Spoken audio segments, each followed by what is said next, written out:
We're here at Stage 10, STPR 2012. We're about 6.5 miles in to a 9-mile stage. The story is Antoine has overhauled Leo for the overall lead. Leo's about 7 or 8 seconds behind Antoine at the last service we just saw them. By now, if Antoine's day is still going well, he's probably put a little bit more time on him. I'll step out of the shot here.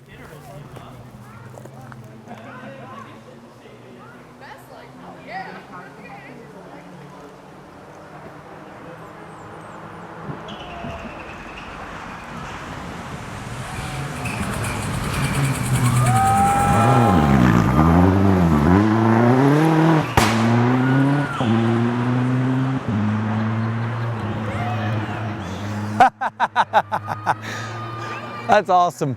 I just watched him go through there. I remember looking at that big tree on the exit before. It's something to notice for sure. So we got a big gang of spectators have just showed up, Bill. And this is still a 2-minute gap here between stages. Or sorry, between cars. We've got 2 minutes between these first 3 cars. Gotta admit, I'm not sure if we've done a reseed on the order or not. So it's likely next will be Leo and then Ramana if it's still the same order as we had this morning, as we started the day this morning.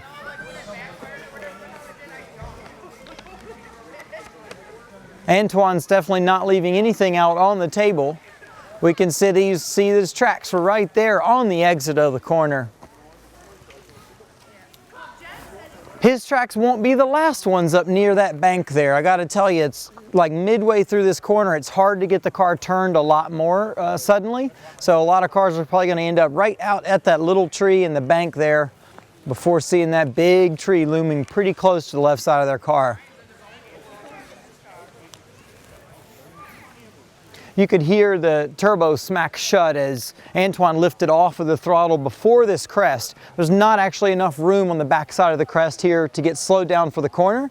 So you've got to come off the throttle and start braking before the crest, then ease up off the brake over the crest, and then really hard brakes as the car settles on its suspension right past the crest. We should see Crazy Leo. Next up, the bright orange and black Can-Jam car. Sounds like him. I think Leo's car is the loudest one out here. That's him.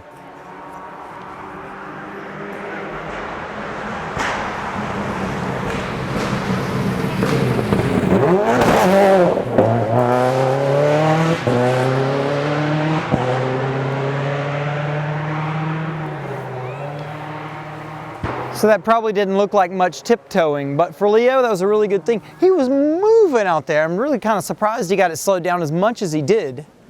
He got the car turned and waited and waited and waited, and he did not challenge that outside bank near as much as Antoine did. Antoine might have carried a little more speed through, but that's good and safe line for Leo,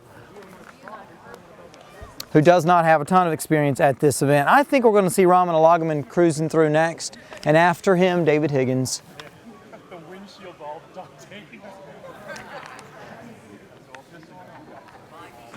We'll find out in a minute if they've done a reseed at that service at Germania that we just left. I can't say enough about how nice the rally atmosphere is here today. It's not too hot, it's nice and cool, so drivers wearing fire suits and helmets and working hard in the car, you're able to kind of maintain your cool pretty well. Also, the rain soaked the roads, so the dust is really low. The cars are enjoying the temperature, it helps the engines run cooler. I mean, it's just a really brilliant day for a rally here, STPR 2012. That sounds like an SP car to me. It's like me a black STI. Raman Alagaman should be in quite a hurry because Lachlan O'Sullivan has now overhauled him for the SP lead. It's not, it's David Higgins.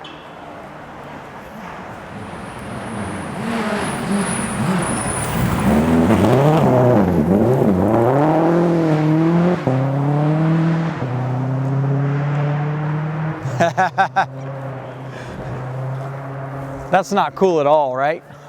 That was awesome. Cool, I like to hear, you can hear that last downshift there. With these new sequential boxes, it's even easier to get the right gear on the way into the corner so that as soon as the car is turned, we're ready to go to the power and get ripping through there get a good exit. David was, you know, on the power there good and early, but still had a nice berth between him and that outside tree. Antoine's tracks are still the closest. These guys are going to have a feast here. We've just had a whole ton of spectators show up. Okay, now we're down to our minute gaps. Since they did a reseed, we're probably going to see Lachlan O'Sullivan next, and then Ramana, and then Travis Hansen. Will be my guess.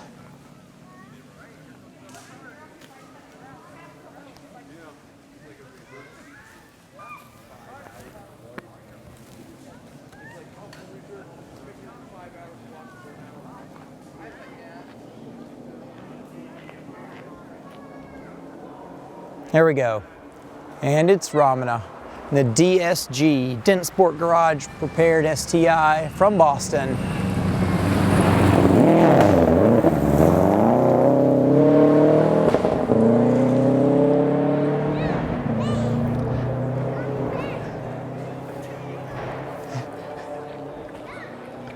You got a rock?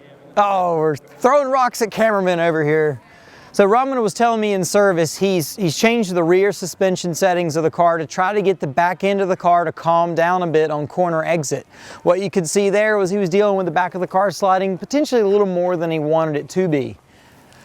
Sometimes you spend a whole rally chasing down these issues trying to figure out if it's the center diff or if it's the brakes or if it's the suspension or some kind of tire setup that's causing the car to be looser than you want it to be. Here we go, Lachlan O'Sullivan, current SP leader when we left service.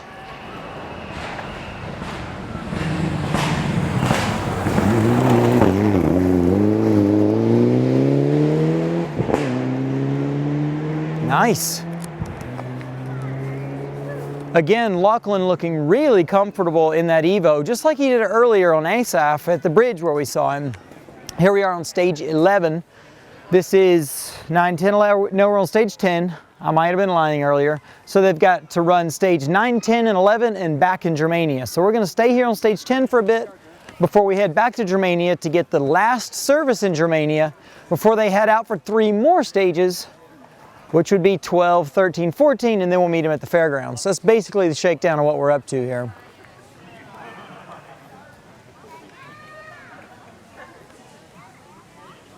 All right, next, headed down, like I said, we're on 1 minute gaps here, should be Travis Hansen.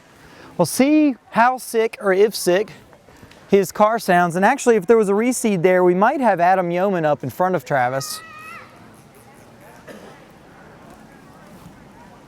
No, it's Travis, I can hear the engine already.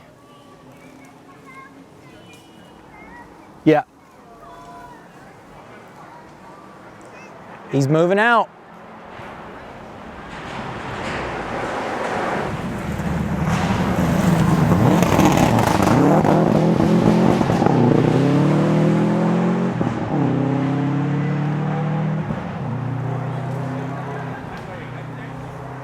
That's got to be frustrating as a driver to have an engine that's randomly losing cylinders here and there. He's still in the fight though. He's halfway through the rally and still going, so hopefully he's going to be able to finish and be a real competitor here in super production. After Travis, who are we going to see?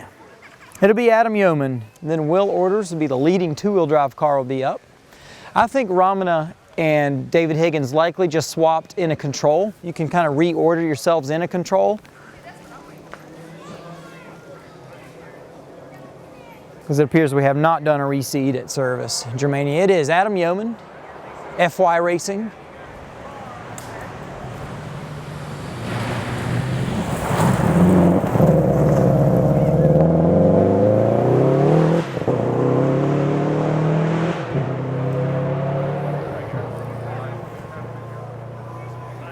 Sounds like the anti-lag on that car is not as aggressive as it was when we heard in Oregon.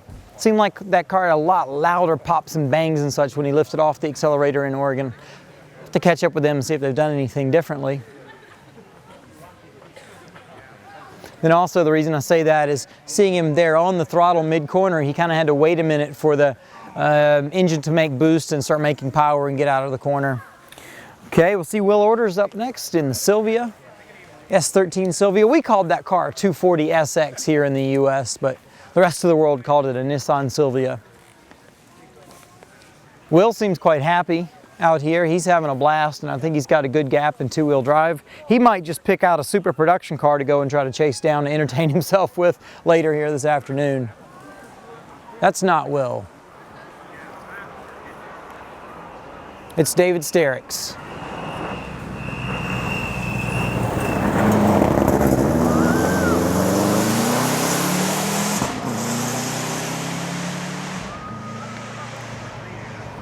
That car's got an exhaust leak somewhere, but it doesn't appear to be hampering the performance. You could kind of hear that wheezing sound going as it hit boost and he left the corner, so not really sure if that's going to be a bother to him. The reason it could be a bother is if you've got an exhaust leak up near the occupants of the car, it could cause the underbody bits, I don't know, underbody spray stuff to catch on fire or smell really bad and cause a lot of smoke to come into the car. So as long as it's an exhaust leak towards the back, not a big problem. The way it was wheezy sounding though is not ideal. This is very interesting. It's Vio de Basu.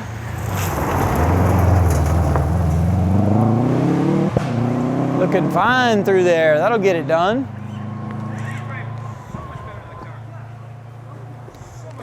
Oh man, totally.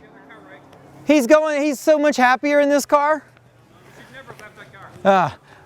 So Vio has another car that's a fair bit faster, but he's not near as comfortable in it, and he's back in his slower super production car, and it looks like having a lot more fun. So the big story right now, I'd say, is that we have not seen Will orders come through. Will didn't seem to be overly concerned about much at the service area. He had a big gap in two-wheel drive, but unless we see him really soon, he's had some significant problems, and he's a few minutes back. So I think we're likely to see Evan Klein next, and that sounds like him. Evan Klein in super production. He's fourth or so in super production currently. That's Evan. The exit he clutches STI. Let's see if he's using anti-lag yet. No, he's not. Still no anti-lag.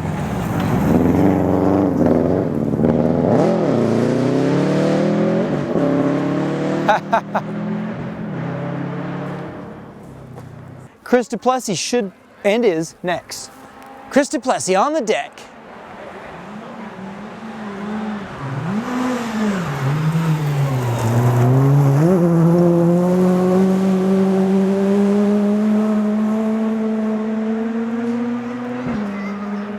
Wow, that's cool. Hear that thing change gears? Pow, pow, pow, that's cool. Chris, definitely in a hurry to capitalize on any troubles from Will orders. I think Will was up to a minute ahead when we were at the service area from his hard work this morning. He's over he's over 2 or 3 minutes delayed currently. Now he could have had a trouble on transit and fixed it and only got penalized basically 10 seconds per minute late that you check in. He could show up here on stage and still carry the lead in two-wheel drive. So all is not lost for you Will order fans out there. But I don't know if we're going to see him yet. This sounds like an Evo John Kemp on the way down the hill. Go ask if they know anything about the Sylvia. Yep, it's John Kemp. John Kemp and the Evolution.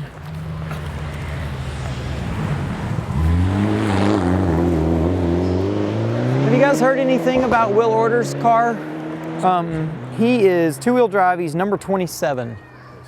Have you heard anything about car off on stage or anything? No. All right, he's on. 35 blew his engine, but that was it. Who's 35? There was a couple of people that went off, but I think. Oh, Mark Patalski's an open light, so he blew his engine. Earlier or just in this set of stages right here? 2 stages ago, so maybe 6 or 7. Okay, gotcha. Okay, if you hear anything about Will Orders number 27, we're curious to know. All right, thanks. All right, no news about Will. If he had had trouble on this stage, we likely would have heard about it through the radio net.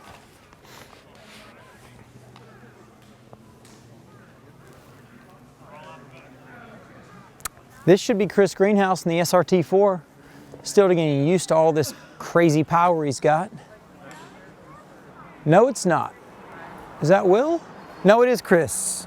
Just getting used to what his car looks like. He's going to turn the exit of this corner into something resembling a garden. Right here. Yep. That car reeks pure horror on its front tires. Every corner exit. That's pretty hilarious.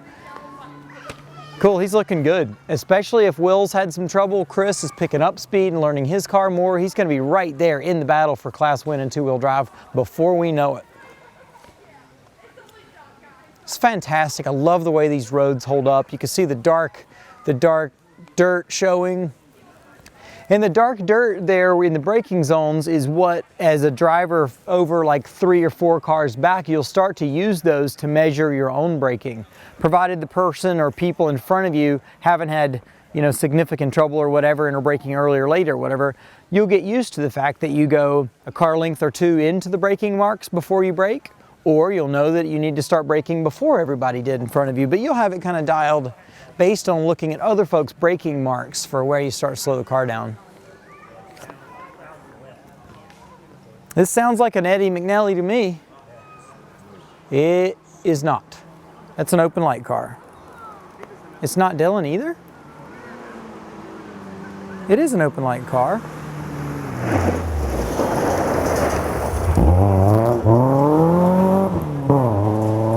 It's John Kramer.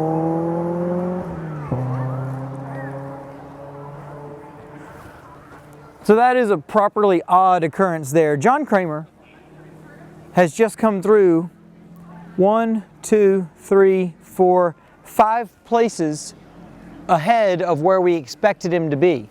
That could mean that there was stage blockage. This looks like Will Orders. It is. This is Will. Or no, it's Ross.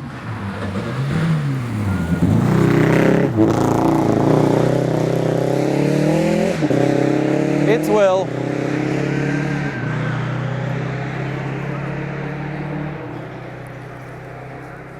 Sounds like he's still got plenty of boost from the turbo, but I don't know if he's got all 4 cylinders playing ball with him right now. So we expected to see Will come through 5 or 6 cars ago. Like I said, it's still odd to me that we've seen John Kramer come through so early, 5 cars ahead of where he should be if there wasn't a reseed, which there wasn't. Are we good there? Yeah. Okay, cool. So the next car on stage could be anybody. Actually, I've got a good guess. It's probably going to be Eddie McNally or Dylan Van Way. We're not sure Dylan made it out of the service area, actually. Dylan had some struggles. They put a hole in their gas tank, for one.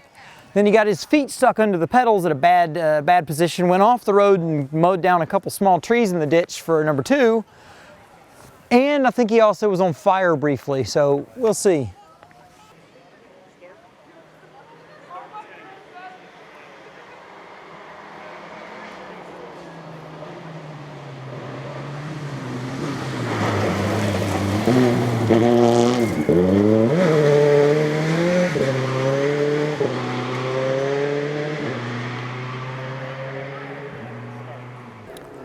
Okay, we're going to go ahead and wind up here from stage 10. We've got a car off. We're going to shut the stage down, send an ambulance out to check on the occupants of the car and see what the status is. We'll get back to you likely from Germania after stage 11, still with 5 more stages to run in the rally when we check in with you next. This is Matthew Johnson, Rally America, STPR 2012. Thanks for joining us.